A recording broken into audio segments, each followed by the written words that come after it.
അനുദിനം നിൻ പദം ഗതിയെ അടിയാനു നിൻ കൃപ മതിയെ അനുദിനം നിൻ പദം ഗതിയെ അടിയാനു നിൻ കൃപ മതിയെ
സന്തോഷിക്കുന്നു നിങ്ങളോടൊപ്പമായിരിക്കാനായിട്ട് സാധിച്ചതിൽ.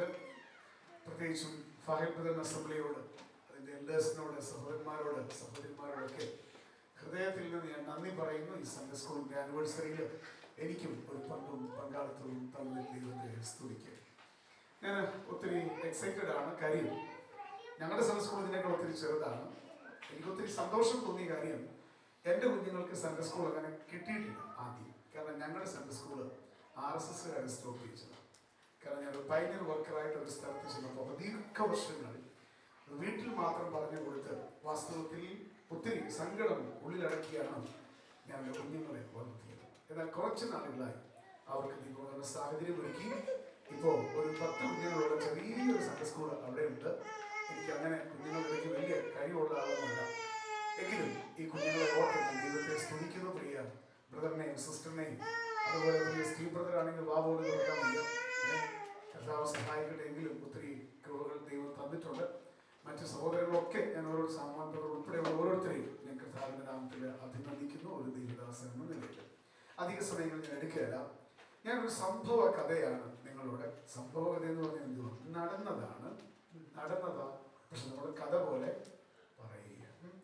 എന്നാൽ ആ സംഭവ കഥയിലേക്ക് പോകുന്നതിന് മുൻപ് പ്രാർത്ഥിച്ചത് കൊണ്ടുണ്ടായ ദൈവം പ്രവർത്തിച്ച ഒരു വിഷയത്തെ പറ്റിയാണ് ഞാൻ നിങ്ങളോട് പറയാനായിട്ട് പോകുന്നത്. എന്നാൽ അതിലേക്ക് പോകുന്നതിന് മുൻപ് ഈ പ്രാർത്ഥനയെ കുറിച്ച് ഒരു പാട്ടിന്റെ 2 വരികൾ നമുക്ക് ഒരുമിച്ച് പഠിക്കാം. ഒത്തിരി നേരം നമുക്ക് എടുക്കാൻ സമയമില്ല.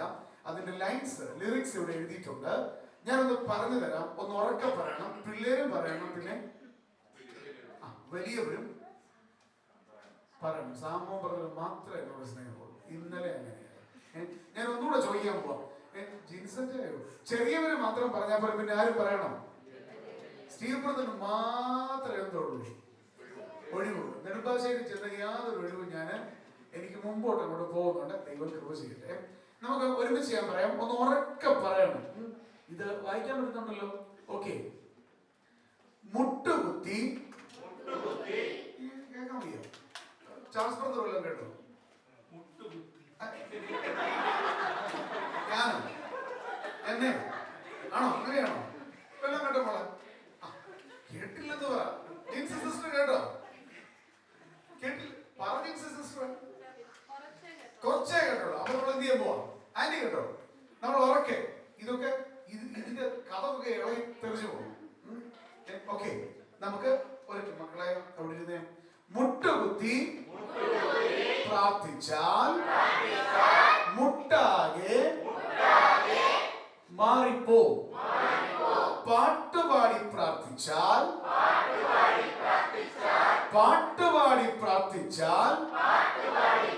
ഈ നാട്ടിലൊക്കെ സമരം ചെയ്ത് കണ്ടിട്ടില്ലേ?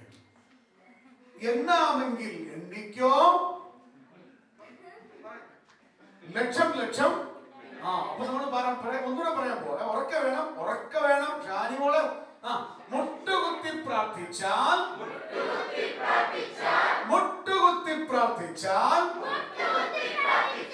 മുട്ടാകെ മാറിപ്പോ. പാട്ടുപാടി പ്രാർത്ഥിച്ചാൽ പാടാകെ മാറിപ്പോ. പ്രാർത്ഥിക്കാം നമുക്കിനി പ്രാർത്ഥിക്കാം. ദാനിയേലിനെ പോൽ പ്രാർത്ഥിക്കാം. പ്രവർത്തിക്കും ദൈവം നിശ്ചയം. പ്രാപിക്കാം സ്വർഗീയ നന്മകൾ. ചിലതൊന്നും മിണ്ടിയില്ല. ഞാൻ നിങ്ങളെ തന്നെ നോക്കി പാട്ട് പാടാൻ പോകും. ഞാൻ ഒരു പ്രാവശ്യം പാടിത്തരാം. എന്നോട് ചേർന്ന് പറ്റുമെങ്കിൽ പാടണം. ഒരു പ്രാവശ്യം, ഒത്തിരി സമയം നമുക്കില്ല മക്കളെ.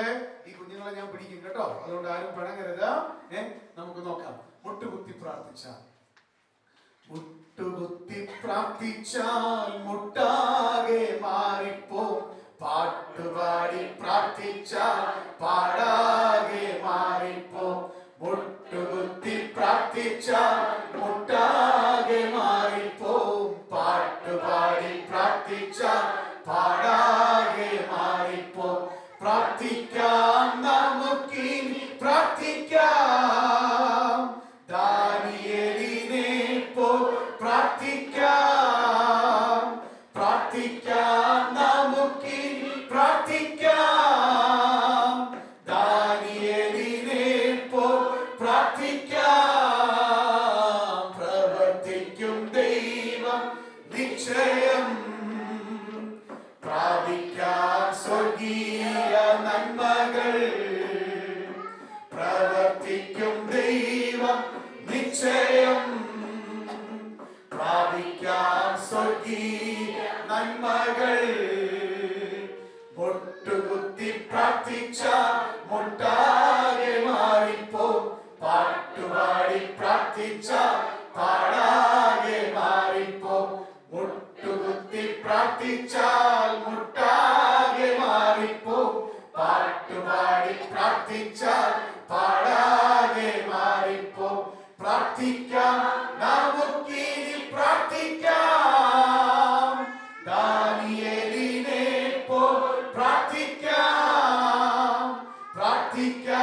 നമുക്കിനി പ്രാർത്ഥിക്കാം. ദാനിയേലിനെ പോൽ പ്രാർത്ഥിക്കാം. പ്രവർത്തിക്കും ദൈവം നിശ്ചയം.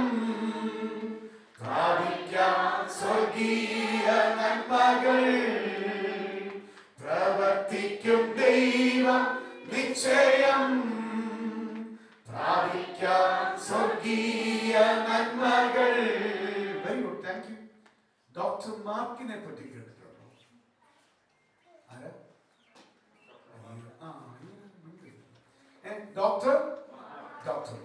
ഡോക്ടർ മാർക്ക് ഒരു വലിയ ഒരു ഓങ്കോളജിസ്റ്റ് ആയിരുന്നു. ഓങ്കോളജിസ്റ്റ് എന്ന് പറഞ്ഞാൽ നേഴ്സുമാർ ഒത്തിരി പേരുണ്ട്. മറ്റു സിസ്റ്റർ ആരാണ് ഓങ്കോളജിസ്റ്റ്? ക്യാൻസർ അങ്ങനെയാണോ? ആണോ? നേഴ്സുമാർ എത്ര പേരുണ്ടെന്ന് കൈ നോക്കിക്കും. എല്ലാവരും.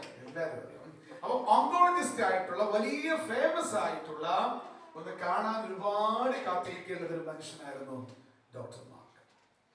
ഡോക്ടർ മാർക്ക് തന്റെ തിരക്കിട്ട പരിപാടികളും നേരത്തെ ഇവിടെ കാണിച്ചതുപോലെ ഷോട്ട് ചെയ്തതുപോലെ ഓപ്പറേഷനും ഒക്കെ ചെയ്യുന്ന ഒരു വലിയ ഡോക്ടറായിരുന്നു. അദ്ദേഹത്തിന്റെ അപ്പോയിന്റ്മെന്റ് കിട്ടണമെങ്കിൽ വലിയ ബുദ്ധിമുട്ടാണ്.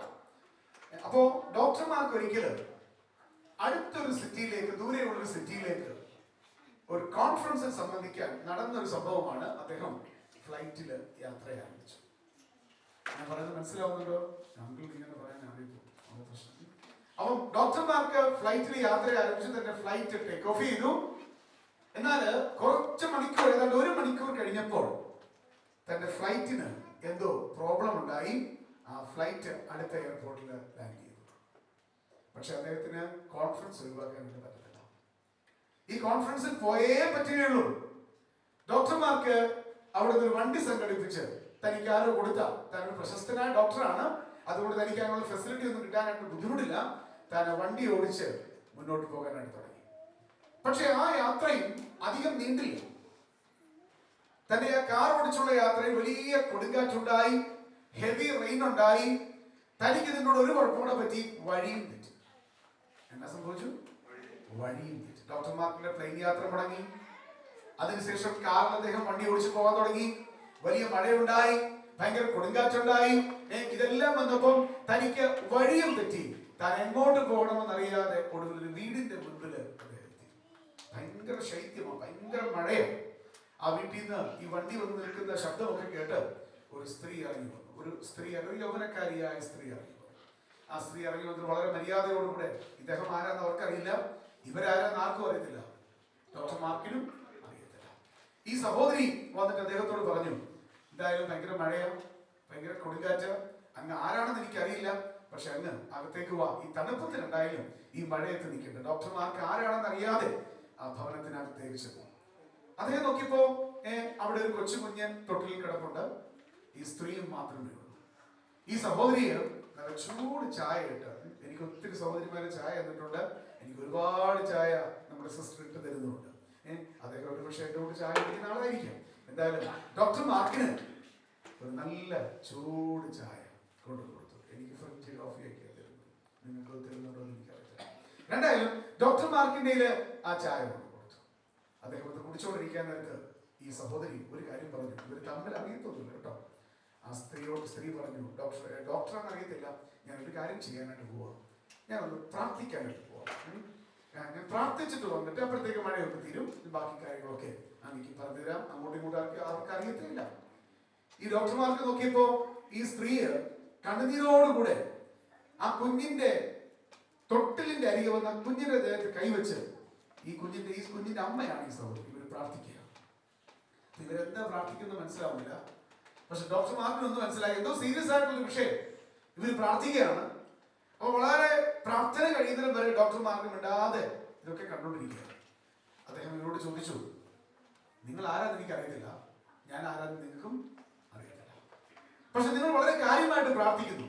നിങ്ങൾ പ്രാർത്ഥിക്കുന്നത് ദൈവം കേൾക്കുമെന്നോ കേട്ടിട്ടുണ്ടോ എന്നുള്ള എക്സ്പീരിയൻസ് നിങ്ങൾക്കുണ്ടോ? അതെ, എന്തിനാ നിങ്ങൾ പ്രാർത്ഥിക്കുന്നത്? അപ്പൊ ആ സഹോദരി ഇങ്ങനെ പറഞ്ഞു, ഇവർ തമ്മിൽ അറിയുകയല്ല കേട്ടോ. ആ സഹോദരി ഇങ്ങനെ പറഞ്ഞു, നടന്ന സംഭവമാണ്, എൻ്റെ കുഞ്ഞിന് ക്യാൻസറാണ്, ഈ കൊച്ചു കുഞ്ഞിന് ക്യാൻസറാണ്. പക്ഷെ ഈ കൊച്ചു കുഞ്ഞിന് ട്രീറ്റ്മെന്റ് ഇതിന്റെ റെയർ ക്യാൻസറാണ്. ഇങ്ങനത്തെ ഒരു ക്യാൻസർ വളരെ അപൂർവമാണ്. പക്ഷെ ഈ കുഞ്ഞിനെ നോക്കാൻ പോയ ഡോക്ടേഴ്സ് ഒക്കെ പറഞ്ഞു, ഇത് ഒരാളെ കൊണ്ട് മാത്രമേ നോക്കാൻ പറ്റൂ. പക്ഷെ അങ്ങേരെ കാണാൻ എനിക്ക് വകയില്ല, ആ ഡോക്ടറിനെ എനിക്ക് അറിയത്തില്ല, ആ ഡോക്ടറിന്റെ ഫീസ് ഭയങ്കര ഫീസാണ്, അദ്ദേഹത്തിന് അപ്പോയിന്റ്മെന്റ് കിട്ടാൻ ഒരു സാധ്യതയുമില്ല. എനിക്ക് ചെയ്യാൻ പറ്റുന്ന ഒറ്റ കാര്യമുള്ളൂ, ഞാൻ ആ ഡോക്ടറിന് വേണ്ടി പ്രാർത്ഥിക്കുക, എന്റെ കുഞ്ഞിനെ നോക്കാനൊരു സമയം അദ്ദേഹം എങ്ങനെയെങ്കിലും ദൈവം പ്രവർത്തിക്കണം. അയാൾ ചോദിച്ചു, ആ ഡോക്ടറിന്റെ പേരെന്താ? ഈ സഹോദരി പറഞ്ഞു, അത് ഡോക്ടർ മാർക്ക് എന്ന് ഞാൻ കേട്ടു. പക്ഷെ എനിക്ക് ഡോക്ടർ മാർക്കിനെ കാണാൻ കഴിയില്ല. ഡോക്ടർ മാർക്ക് കരയാനായിട്ട് തുടങ്ങി. കാരണം അദ്ദേഹത്തിന് ഒന്നും മനസ്സിലായി, ദൈവം പ്രവർത്തിക്കുന്നുണ്ട്. തന്റെ ഫ്ലൈറ്റ് കേടായത് എന്തുകൊണ്ടാണ്? ഈ സഹോദരി പ്രാർത്ഥിച്ചോണ്ടാ. അവിടുന്ന് തന്നെ യാത്ര തുടർന്ന് കാറെ കയറി ഓടിച്ചു പോയപ്പോ മഴ എന്തിനാ വന്നത്? ഈ സഹോദരി പ്രാർത്ഥിച്ചോണ്ടാ. കൊടുങ്കാറ്റ് എന്തിനാ അടിച്ചത്? എന്തിനാ അടിച്ചത്? ഈ സഹോദരി പ്രാർത്ഥിച്ചോണ്ടാ. മനസ്സിലായോ? ഈ വണ്ടി ഈ വീടിന്റെ മറ്റു മുറ്റത്ത് കൊണ്ട് നിർത്തിയത് മാതിരി തന്നെയാണ് ഈ സഹോദരി പ്രാർത്ഥിച്ച. എന്താ? ഡോക്ടർ മാർക്കിനെ അവർക്ക് അറിയത്തില്ല, ഈ ഡോക്ടർ മാർക്കിനെ ഈ സഹോദരിയും അറിയത്തില്ല. എന്റെ കുഞ്ഞിനെ നോക്കാൻ വേറെ ഒരു ഡോക്ടറിനും സാധിക്കുകയില്ല, പക്ഷെ അപ്പോയിന്റ്മെന്റ് എടുക്കാനോ അത്രയും ദൂരം പോകാനോ കഴിയുകയില്ല. പക്ഷെ ഡോക്ടർ മാർക്കിന്റെ ഈ മുമ്പിലിരിക്കുന്ന സാധു സഹോദരിയുടെ കണ്ണുനീരിനെ മാനിച്ചൊരു ദൈവമുണ്ട്. ആ ദൈവത്തിന് ഫ്ലൈറ്റും മുടക്കാൻ പറ്റും, ആ ദൈവത്തിന് കാറ്റും അടുപ്പിക്കാൻ പറ്റും, ആ ദൈവത്തിന് മഴയും പെയ്ക്കാൻ പറ്റും, ആ ദൈവത്തിന് വഴിയും തെറ്റിക്കാൻ പറ്റും, ആ ദൈവത്തിന് കാർ ഓടിപ്പിക്കാനും പറ്റും. കോൺഫറൻസ് മുടക്കി ഈ മുറിക്കകത്ത് ഡോക്ടർമാർക്കിനെ കൊണ്ടുവരാനും നമ്മൾ വിശ്വസിക്കുന്ന ദൈവത്തിന് കഴിയും. എത്ര പേർക്ക് സ്തോത്രം പറയാം? ദൈവത്തിന് സ്തോത്രം. അപ്പൊ ഇനി പ്രാർത്ഥിച്ച ഫലമുണ്ടോ? ജീവിതത്തിന്റെ കൊടുങ്കാറ്റുകൾ അടിക്കുമ്പോ, ജീവിതത്തിന്റെ ചില ടേക്ക് ഓഫുകളൊക്കെ വളരെ വേഗത്തിൽ താഴേക്ക് പോകുമ്പോ, മക്കളെ, സഹോദരങ്ങളെ, എനിക്കിങ്ങനെ പറയാനേ അറിയത്തുള്ളൂ. ഞാൻ കുഞ്ഞുങ്ങളുടെ സ്പെഷ്യലിസ്റ്റ് ഒന്നുമല്ല, നിങ്ങൾക്കറിയാം. ഞാൻ ഏറ്റവും ഭയപ്പെടുന്ന ഒരു ശുശ്രൂഷയാണ് സൺഡേ സ്കൂൾ ആനിവേഴ്സറിക്ക് കഴിവതും ഞാൻ ഒഴിയാറുണ്ട്. എന്നാൽ ഇന്ന് രാത്രിയിൽ ദൈവം നമ്മൊരു സന്ദേശം മാത്രം പറയട്ടെ. നമ്മൾ പ്രാർത്ഥിച്ചാൽ ദൈവം പ്രവർത്തിക്കും. അതുകൊണ്ട് നമുക്ക് ഒരുമിച്ച് ഒന്ന് എഴുന്നേറ്റ് നിൽക്കാം. ഈ പാട്ട് നമുക്ക് 2 പ്രാവശ്യം, ഈ പാട്ട് ചങ്കിനകത്തുനിന്ന് വേണം പാടാൻ. എവിടുന്ന് പാടണം മോനെ? എവിടുന്ന് പാടണം? ഒന്ന് പാടാ. എവിടുന്ന് പാടണം? ചങ്കിനകത്തു നമ്മൾ എന്ത് ചെയ്യാൻ പോകണം? എവിടെ നമ്മൾ പാടേണ്ടി? എവിടുന്ന് സുന്ദരി കുട്ടി പാടേണ്ടത്? എവിടുന്നാ പാടുന്നത്? എവിടുന്നാ പാടുന്നത്? അവനുള്ള കാര്യം പറഞ്ഞു, സത്യമായിട്ട് പറഞ്ഞു. എവിടെ നമുക്ക് പാടുന്നത്?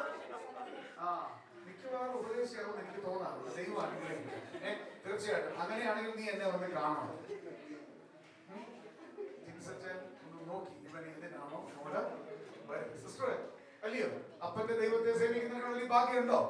ഒരു ഭാഗ്യമില്ല. അപ്പൊ നമ്മൾ ഒരുമിച്ച് റോബിൻ സാറേ, നമുക്ക് എന്ത് ചെയ്യാം?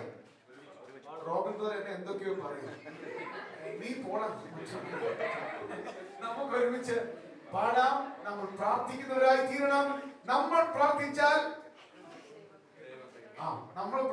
ദൈവം എന്ത് ചെയ്യും? പ്രവർത്തിക്കും.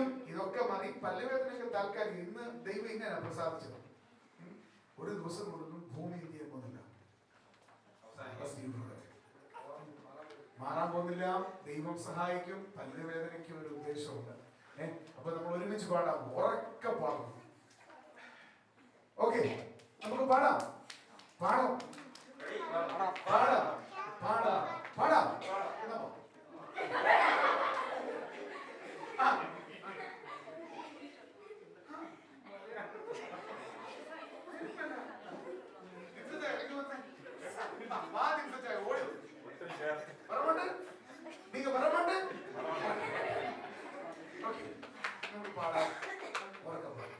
മുട്ടുകുത്തി പ്രാർത്ഥിച്ചാൽ മുട്ടാകെ മാറിപ്പോ, പാട്ടുപാടി പ്രാർത്ഥിച്ചാൽ പാടാതെ മാറിപ്പോ. മുട്ടുകുത്തി പ്രാർത്ഥിച്ചാൽ മുട്ടാകെ മാറിപ്പോ, പാട്ടുപാടി പ്രാർത്ഥിച്ചാൽ പാടാതെ മാറിപ്പോ. പ്രാർത്ഥിക്കാൻ നമുക്കിനി പ്രാർത്ഥിക്കാൻ, ആദിയേലിയേൽപ്പോ പ്രാർത്ഥിക്കാൻ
സൺഡേ സ്കൂളിൻ്റെ ഭാഗമായി തീരുവാൻ നിങ്ങളോടൊപ്പമായിരിക്കാൻ കഴിഞ്ഞതിൽ ഞാൻ ഒത്തിരി